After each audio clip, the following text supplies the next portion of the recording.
जय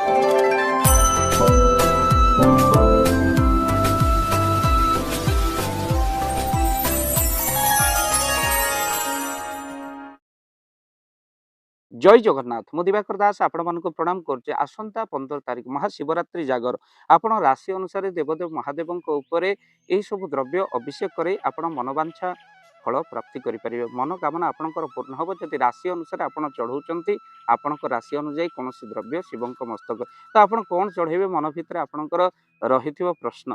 तो आज आपण मानक कहूँ आप राशि अनुसार कौन शुभ फल देव क्यों जिनस आप महाशिवरात्रि दिन शिव अभिषेक करेंगे। प्रथम राशि हूँ मेष राशि। मेष राशि व्यक्ति से ताजा क्षीर शिव मस्तक निहाती भाव में चढ़ातु। आपणकर स्वास्थ्य क्यारियर ता सहित वैवाहिक जीवन लव लाइफ सफलता जदि मेष राशि व्यक्ति से चाहते क्षीर आपण निहाती भाव में शिव मस्तक शिवरात्रि दिन चढ़ातु शिव अभिषेक करूँ। तापर राशि हूँ वृष राशि। वृष राशि व्यक्ति मैंने किसी कदली शिव मस्तक शिवरात्रि दिन दिन में हो रात्रि हो निश्चिंत घर्षण आपड़ करूँ।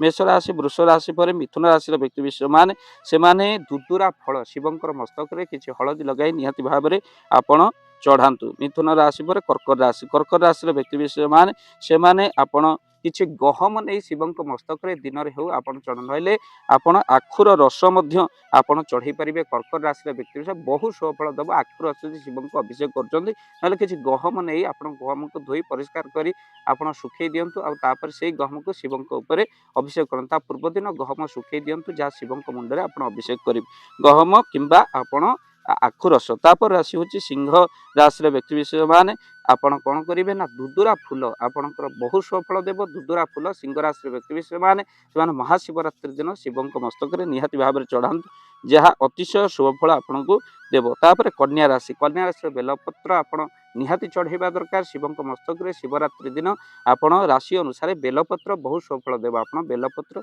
शिव मस्तक आप चढ़ई पारे। कन्या राशि व्यक्ति विशेष मानक परे एबे आमे तुला राशि व्यक्ति विशेष मानकर कथा आलोचना करिबा। तुला राशि व्यक्ति विशेष माने निहाती भाव में केतकी पुष्प देले अतिशय शुभ होउची किंतु जदि आपण केतकी पुष्प तो मिलवा बहुत कष्टकर हो जाए तो आप मन रखी था शिव मस्तक आप घीओ अभिषेक आप निहाती भाव में करंतु। घीओ किसी नहीं शिव मस्तक ढालतु किंबा महुरे आप अभिषेक करंतु तुला राशि व्यक्ति। तापर राशि बिछा राशि। बिछा राशि व्यक्ति विशेष माने कौन करेंगे ना कंचा भांग क्षीर में मिले शिव को अभिषेक कर दिंतु जहाँ बहुत सफल आपण को मिल। तो तसहित आप क्षीर ढाली पारे जदि भांग आपंकर मिलूनी आप क्षीर शिव मस्तक आप ढाली पारे जहाँ बहुत सफल आपको मिल। बिछा राशि व्यक्ति विशेष तापर राशि हूँ धनु राशि व्यक्ति विशेष से कौन करेंगे ना से बेलपत्र शिव मस्तक आप 108 किंबा 11टी बेलपत्र धनु राशि व्यक्ति विशेष से निहाती भाव में चढ़ातु। तापर राशि हूँ मकर राशि। मकर राशि व्यक्ति मैंने क्षीर बा दही से राशि अनुसार क्षीर दही शिव मस्तक चढ़ेले अभिषेक कले बहुत सफल मिले। मकर राशि व्यक्ति विशेष पर आम एवं आलोचना करवा कुंभ राशि व्यक्ति विशेष माने कौन करेंगे। तो कुंभ राशि व्यक्ति विशेष से कौन करेंगे ना शिव मस्तक से दिन निहाती दही सहित बेलपत्र आप चढ़ई पारे बहुत सफल आपको मिल।